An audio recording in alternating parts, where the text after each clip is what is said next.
Саламатсыздар, урматтуу Чалкан медиа каналынын көрөрмандары, өлкөбүздө алынган акыркы сааттагы жаңылыктар менен сиздерди тааныштырабыз. Каналыбызга катталып, ой-пикирлериңиздер менен бөлүшүңүздөр. Бишкекте Мурас турак жай комплексиндеги 476 ипотекалык батирдин ачык чейлерине тапшырылды. Иш-чарага президент Садыр Жапаров катышкан. Кечээ үй алгандардын арасында мигранттар, мамлекеттик кызматкерлер, мугалимдер, дарыгерлер, 50% төлөгөн ишкерлер дагы бар. Белгилей кетсек, Мурас турак жай комплекси Бишкектеги мурдагы номур 47-чи түзөтүүчү колониянын ордунда жайгашкан. Өткөн жылдын декабрь айында ошол жерден 510 ипотекалык батир берилген. 39 блоктон турган ушул эле комплексте 18 жана 24 кабаттуу жалпысынан 4745 батир курулууда. Президент Садыр Жапаров курулуш иштери 2026 жылдын соңуна чейин толугу менен бүтөөрүн белгиледи. Москва шаарында жашап жана эмгектенесизби? Медициналык кызматтар керек, бирок алар сизге кымбат жана сапатсыз сезилет. Умбем клиникалар тармагы сиздерге өз кызматтарын сунуштайт. Бүгүнкү күндүн талабына жооп берген заманбап жабдыктар менен кесипкөй дарыгерлер сиздерди күтөт. Бизде сиз стоматолог, тиш дарылоонун бардык түрлөрү, уролог, невролог, лор, терапевт, хирург, окулист, педиатр, УЗИ жана башка дарыгерлердин кеңешин алып дарылануу мүмкүнчүлүгү бар.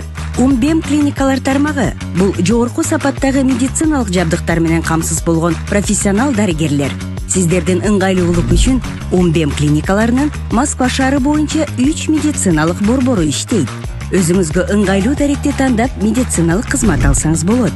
Ушул ай ичи бизге келип төмөндөгү кызматтарга арзандатуу менен медициналык кызмат алыңыздар. Ден соолугуңузга кам көрүүнү эртеңкиге калтырбаңыз. Умбем клиник Москва. Мамдума депутаты айрым жагдайлар орус-кыргыз мамилесин бузбашы керек. Кээ бир жагдайлар Россия менен Кыргызстан элинин мамилесин эч качан бузбашы керек. Бул тууралуу мамлекеттик думанын депутаты Евразия автономиялык бейөкмөт уюмунун төрайымы Алена Аршинова өзүнүн телеграм каналында билдирди. Биздин салттуу баалуулуктардын аймагы аттуу флагмандык программабызга Кыргызстан биринчилерден болуп кошулганын абдан баалайбыз. Биз биргелешип жаштарды тарбиялоого, мектептерге жардам берүүгө жана тарыхый чындыкты сактоого багытталган чоң масштабтуу билим берүүчү патриоттук долбоорлорду ишке ашыруудабыз деген Аршинова. Ал Москвада кыргызстандыктардын кармалышы боюнча болгон окуя мыйзам чегинде чечилип, кырдаал Кыргызстан менен Россиянын ортосундагы бекем достукка доо кетирбейт деген ишенимин билдирген. Кыргызстан Россиядан 11 апрелде Москвадагы Бодрость Мончо комплексинде кыргызстандыктар массалык түрдө кармалганы тууралуу маалымат берүүнү суранган. Окуяга байланыштуу Кыргызстандын Тышкы иштер министрлигине Россиянын элчиси Сергей Вакунов чакырылган. Кыргызстандык боксчулар Бакуда өткөн мелдеште 2 коло медаль утушту. Кыргызстандын бокс боюнча улуттук курама командасынын мүчөлөрү Азербайжандын Баку шаарында өткөн улуу жибек жолу эл аралык мелдешинде 2 коло медалга ээ болушту. Бул тууралуу спорт жана дене тарбия агенттиги билдирди. Мелдеш 11-15 апрель күндөрү өтүп, 9 мамлекеттен келген 175 мушкер катышкан. Кыргызстандын атынан барышкан Сагын Сатыбалды уулу 80 кг чейинки салмакта жана Мырзакир Кошалиев плюс 92 кг чейинки салмакта коло медаль утушкан. Улуттук курама ашыктыруучу Темирлан Осмоновдун жетекчилиги алдында мелдешке катышты.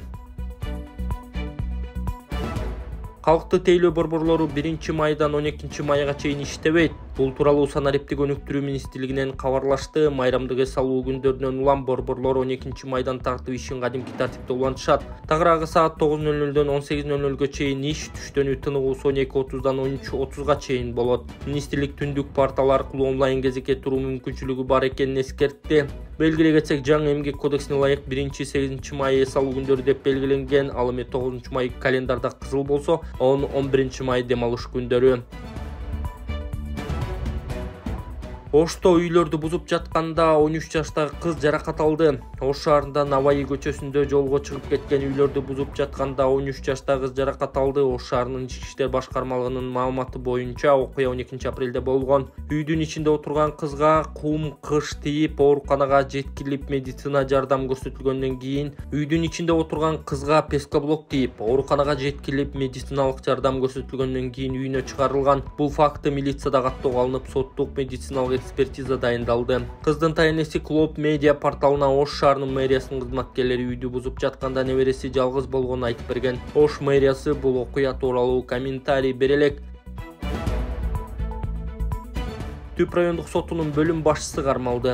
Түп райондук сотунун бөлүм башчысы пара талап кылуу фактысы менен кармалды. Бул тууралуу улуттук коопсуздук кызматынан билдиришти. Шектүү жарандан соттун өкүмүн өзгөртүү жөнүндө маселени оң чечкендиги үчүн ага 85 000 сом өлчөмүндө акча каражатын берүүгө мажбурлаган. Бирок бул өкүм жогорку сот тарабынан кассациялык тартипте калып өзгөртүүсүз күчүндө калтырылган. Бул факт боюнча кылмыш жаза кодексинин 343 беренесине ылайык кылмыш иши козголду. 11 апрелде мурда алынган параны кайтарып берүү учурунда ал кармалып соттун санкциясына ылайык Каракол шаарындагы номер 23 тергөө абагына киргизилди. Учурда тиешелүү тергөө ыкчам иш-чаралары жүрүп жатат. Башкы прокурор жаш кезинде административдик жоопкерчиликке тартылганын билдирди. Башкы прокурор Максат Асаналиев жаш кезинде административдик жоопкерчиликке тартылганын айтты. Парламенттин 16 апрелдеги жыйынында депутат Дастан Бекешев сиз административдик же кылмыш жоопкерчилигине тартылдыңыз беле деген суроо берген. Кылмыш жоопкерчилигине тартылган эмесмин деп жооп берген Асаналиев. Административдик жоопкерчиликчи деп сураган депутат. Жаш кезимде айдоочулук күбөлүк жок унаа айдап айып төлөгөм деп жооп берди башкы прокурор. Чүйдөгү дарыядан 35 жаштагы киши изделип жатат. Чүй облусунун Аламүдүн районундагы Васильевка айылынан өткөн Чуу дарыясына түшүп кеткен 35 жаштагы эркек киши 2 күндөн бери изделүүдө. Бул тууралуу Өзгөчө кырдаал министрлигинен билдиришти. Издөө иштерине бүгүн Өзгөчө кырдаал министрлигинин Чүй облусу боюнча башкармалыгынын Аламүдүн райондук Өзгөчө кырдаалдар бөлүмүнүн номер 1 өрт куткаруучу бөлүгүнөн 7 куткаруучу тартылган. Кошумча издөө иштерине ИИМден 15 кызматкер, УКМКнын чек ара кызматынан 2 кызматкер, туугандарынан 4 адам тартылган. Гаймариттен эч кандай проколсуз, уколсуз жана операциясыз айыктыңыз кереби. Андан Пална ден соолук чыңгоо борборуна Кытай элдиги ыкмасы менен дал ушундай от жагып дарылайбыз. Ал үчүн дал ушундай от процедурасын жагып 10 күн күнөөлөрдүн баардыгын жибитип, акыркы күнү мурдуңуздарга порошок үйлөп, ириңдердин баардыгын 8 сааттан 12 саатка чейин агып чыгарабыз. Ошол менен толук гаймариттен айыгасыздар. Толук маалымат алуудагы номерлер биздин Дарек Ош жана Жалал Чыгарында. Шашылыш билдирүү Чүй таласы Сыккөл жана Нарында үшүк жүрөт. 17 апрелде түнкүсүн жана эртең менен Чүй талас облустарынын тоо этектеринде, Сыккөл Нарын облустарынын дыйканчылык аймактарында 0-2 градуска чейин үшүк жүрүшү күтүлөт. Бул тууралуу Өзгөчө кырдаал министрлиги билдирди. Өзгөчө кырдаал министрлиги мындай үшүк жемиш бактарынын бүчүрлөрүнө, гүлдөгөн жемиш бактарына коркунуч жаратаарын эскертти. Кыргыз-Орус өнүктүрүү фонду Чүйдөгү Шамшы дарыясына чаккан ГЭС курууга $1 миллион бөлдү. Чүйдөгү Шамшы дарыясына чаккан ГЭС курууга $1 миллион бөлүндү. Бул тууралуу Россия Кыргыз өнүктүрүү фондунун төрагасы Артем Новиков кабарлады. Маалымат кылайык, станциянын жалпы кубаттуулугу жылына 600 миллион киловатт-саатты түзөт. Шамшы дарыясындагы станция жылына 10 миллион киловатт-саатка чейин электр энергиясын иштеп чыгат. ГЭС ишке кирсе, Чүй районунун электр энергияга болгон муктаждыгынын 10% жабылат. Ал эми курулуштун жалпы наркы $2 миллион ашса, анын теңин Орус Кыргыз өнүктүрүү фонду бөлгөн, деди Новиков. Май майрамдарында Аларча жаратылыш паркына экспресс каттамдар уюштурулат. Май майрамдарына карата 1 майдан 11 майга Аларча жаратылыш паркына чейин газ менен жүргөн 12 метрлик заманбап УЗИ автобустары экспресс автобус каттамына чыгарылат. Бул тууралуу муниципалитетте маалымдашты. Жол кирен акталай төлөөдө 50 сом, акталай эмес төлөөдө 40 сом болот. Автобустар саат 8:00-дөн 19:00-га чейин каттайт. Зарыл болгон учурда иш тартиби кайрадан каралып чыгат. Белгиленгендей каттамдын акыркы аялдамалары Турдак Мусубалиев атындагы аянтта жана Аларча жаратылыш паркында жайгашат. Мындан тышкары Аларча жаратылыш паркынын ичинде акысыз негизде 2 жаңы электробус каттайт.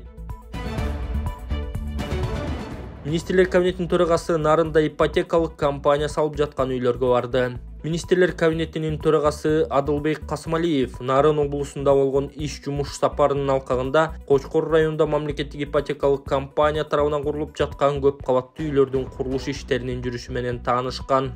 Мында Менин үйүм 2021-2026 турак жай программасынын алкагында комплекстүү 2 гектар жерге 8 блоктон турган 200 батирлүү 5 кабаттуу үй курулууда. Батирлер турак жайга муктаж жарандарга берилет. Ошондой эле Нарын шаарында Менин үйүм мамлекеттик турак жай программасы боюнча курулуп жаткан үйлөрдүн курулуш иштери менен таанышты. Жалпы 9 кабаттуу 4 блоктон турган 216 батирлүү ипотекалык турак үйдүн курулушу өткөн жылдын жазында башталган.